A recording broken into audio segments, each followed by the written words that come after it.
내가 아프다는 것을 증명할 수 있을까요? 이전 영상에서 만성 통증이 지속되면 뇌 전두엽이 망가진다는 이야기를 했습니다.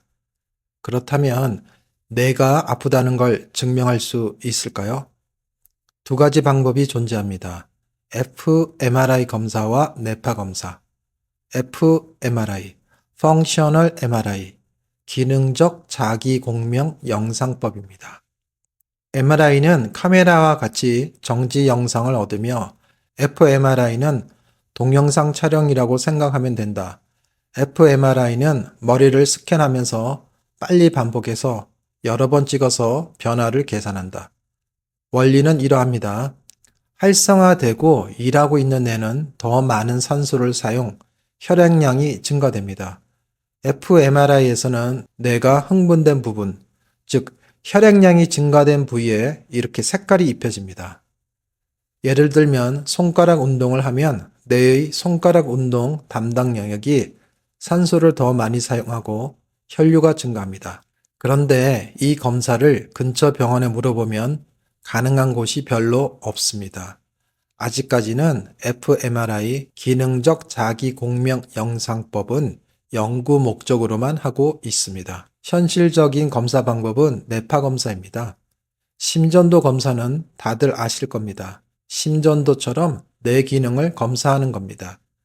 이렇게 생긴 모자를 쓰면 뇌 기능이 측정됩니다. 뇌파는 사람과 똑같습니다. 낮에 활동할 때와 잠을 잘 때. 알파, 베타, 델타, 세타. 설명을 돕기 위해서 사람 대신 고양이가 나옵니다. 고양이가 잠을 잘 때 델타, 고양이가 꾸벅꾸벅 졸 때 세타, 고양이가 쥐를 잡으려고 집중할 때 알파, 고양이가 쥐를 놓쳐서 짜증이 나면 베타. 따라서 우리가 깨어 있을 때는 알파, 베타가 주된 뇌파입니다. 특히 알파가 가장 기본이 됩니다. 잘 때는 뇌의 기능이 떨어지므로 델타, 매우 느리지만 파형은 큽니다. 느리고 큽니다. 세타는 느리고 알파는 보통. 보통의 기준은 10Hz입니다. 베타는 빠르고 크기가 작습니다. 작고 빠르다. 편의상 알파를 기준으로 플러스 마이너스 5씩 하면 됩니다. 델타는 0에서 5, 세타 5에서 10, 알파 10, 10에서 15, 베타는 15 이상. 불안증에서는 너무 빠른 뇌파 유형들 베타가 많고 ADHD에서는 느린 뇌파들이 많습니다. 알파파가 부족해서 집중이 안 되는 겁니다. 어린아이는 뇌가 미성숙되어 있고 반대로 나이가 들어가면 뇌가 노화되므로 나이에 따른 뇌파 변화가 있습니다. 그리고 치매, 파킨슨처럼 뇌 질환이 있으면 당연히 뇌파는 변합니다. 특정 질환별로 뇌파 이상 데이터가 존재하므로 뇌파를 가지고 여기에 해당되는 증세 그리고 병명을 추정할 수 있습니다. 뇌파를 찍으면 이렇게 나옵니다. 알아보기가 힘들겠죠? 그래서 이것을 보기 쉽게 한 번 더 처리하고 컬러 색깔을 넣어서 사용합니다. 이것이 정량 뇌파 검사입니다. 뇌파 검사 시 모자를 쓰게 되는데 이 모자 속에 정극이 있습니다. 좌측은 홀수, 우측은 짝수, 앞뒤로 표시를 해서 총 19개의 정극이 있습니다. 19채널 검사가 표준 뇌파 검사가 되겠습니다. 정량 뇌파 검사, 브레인 매핑, 뇌 지도라고도 설명합니다. 뇌를 엑스레이 찍는 것과 유사하다 라고 이해해 주세요. 정량 뇌파 검사에서는 한 가지 주의점이 있습니다. 정량 뇌파는 뇌파 검사에서 얻어진 정보를 처리해서 컬러를 넣고 보기 편하게 만든 거라고 했습니다. 정량한 뇌파를 만들 때는 잡음을 제거해야 합니다. 잡음이 심한 경우에는 정량 뇌파가 이상하게 만들어집니다. 따라서 잡음이 아주 심한 경우에는 정량 뇌파 대신 기존의 뇌파 검사 결과를 가지고 뇌 상태를 분석합니다. 그렇다면 잡음은 도대체 뭐냐? 잡음의 종류. 첫 번째, 뇌파 검사 시 눈을 움직이면 잡음이 된다. 부정확한 뇌파가 측정된다. 눈동자의 좌우, 위아래 움직임, 눈 움직임이 측정돼서 잡음이 된다. 두 번째, 목이 짧은 사람. 심장의 전기 신호가 뇌파에 섞여 나온다. 또한 목이 긴장되면 목 근육의 신호가 뇌파에 섞여 나온다. 축두육 근육이 두꺼운 경우 근육의 미세한 움직임이 잡음으로 나온다. 환자의 각성 상태가 심해서 눈을 감아도 알파파가 만들어지지 못하는 경우. 눈을 감으면 명상 상태가 되겠죠? 명상, 즉 알파파가 나옵니다. 눈을 뜨면 반대로 알파파는 사라지겠죠. 아이 클로즈, 눈 감으면 명상 상태. 알파파를 더 뚜렷이 측정하는 방법이 되겠고요. 아이 오픈, 눈을 뜨면 알파파는 약해지고 알파파에 가려졌던 다른 파들을 볼 수 있겠지요. 그래서 뇌파 검사 시 아이 클로즈, 아이 오픈을 사용합니다. 정량 뇌파 검사는 뇌파 측정에서 발생한 잡음을 제거해 주어야만 고품질의 정보가 나옵니다. 주의사항 하나 더. 약물을 복용하고 있다면 뇌파는 정상과 다르게 나옵니다. 마약, 수면제, 신경안정제 등 정신과 약물 복용 시 정상과 다르게 나옵니다.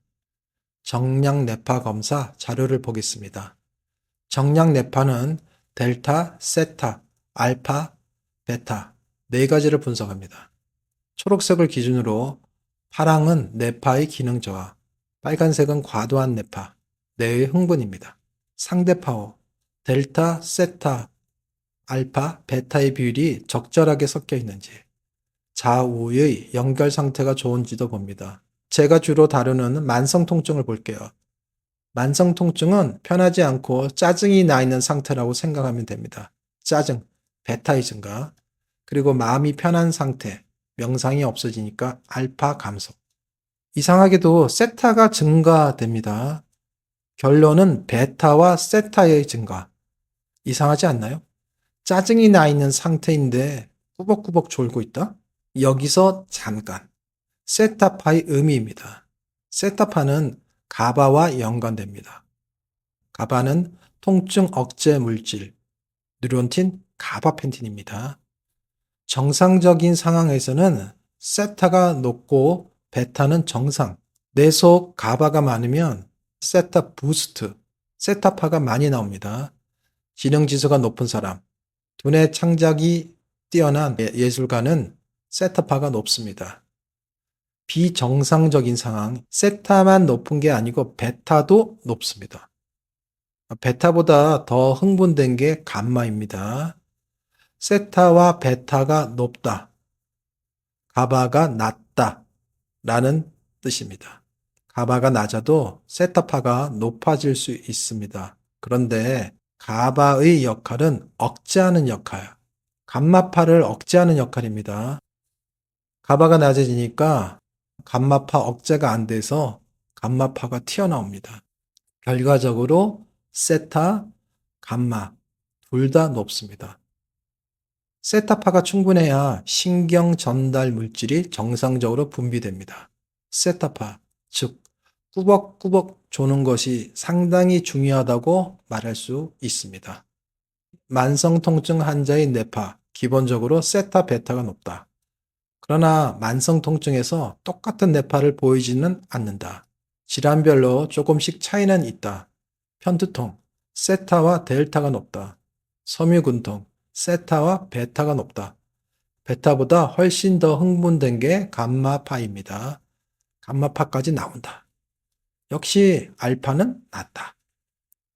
뇌파 검사는 치료 부위를 찾는 것 외에 치료 효과 판정에도 사용됩니다. 2022년 발표된 통증과 뇌파 논문입니다. 통증 시 뇌가 아프다는 것이 증명되느냐? 네, 증명된다. 젊고 건강한 환자들을 대상으로 통증을 주었을 때 델타파와 감마파가 나온다. 특히 뇌의 여러 부위에서 감마파가 증가하다. 감마파가 통증과 연관된다. 그리고 루프, 골이라는 개념을 설명합니다. 한 군데만 아니고 고리 모양으로 연결된 부분이 같이 아프다는 것. 뇌파 검사 시 한 군데만 아니고 두 군데 이상에서 뇌파의 증가 혹은 감소가 같이 관찰된다는 것. 이러한 현상은 통증 정보를 처리하는 살라무스, 시상, 그리고 시상과 연결된 뇌 부분의 변화로 생각된다. 키포인트가 있으니까 읽어볼게요. 통증 시 델타가 증가한다. 감마의 증가도 있다. 뇌파 검사는 통증과 관련된다. 뇌파의 임상적인 활용 방법입니다. 교통사고 후 시간이 지나도 계속 아프다는 환자들이 있습니다. 이런 경우는 객관적으로 환자의 통증을 증명하기가 어렵습니다. 뇌파 검사에서 통증과 관련된 이상 소견이 있다면 아픈 이유를 설명하는 데 굉장히 도움이 되겠죠. 교통사고뿐만이 아니고 외상 후 통증이 지속되는 것도 설명 가능하겠죠. 허리 수술, 무릎 수술 후에도 통증이 계속된다. 역시 그 이유를 설명하고 치료하는 데 도움 되겠습니다. 말초신경 문제를 치료했는데도 통증이 지속된다. 대표적인 게 당뇨 말초신경염. 아, 이 사람은 뇌의 문제가 같이 있어서 그런 거구나. 이런 경우에도 뇌의 문제가 있음을 밝히면 도움이 되겠죠. 결국 내가 아프다는 것을 증명할 수 있는 자료로 활용할 수 있습니다. 뇌의 문제라는 게 나오면 우리가 뇌를 치료하는데 상당히 도움이 되겠죠. 주의할 점은 증세가 같아도 뇌파 이상은 개인별로 다를 수가 있습니다. 주의력 결핍, 실제로는 5가지 형태가 있다.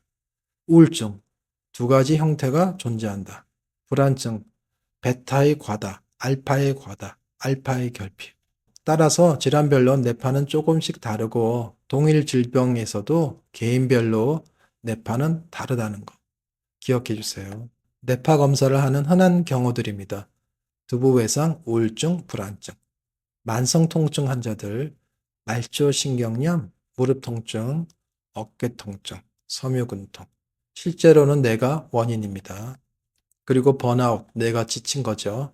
뇌파와 관련 질환들을 살펴보면 이렇습니다. 델타, 세타, 알파, 베타. 오늘의 영상을 정리합니다.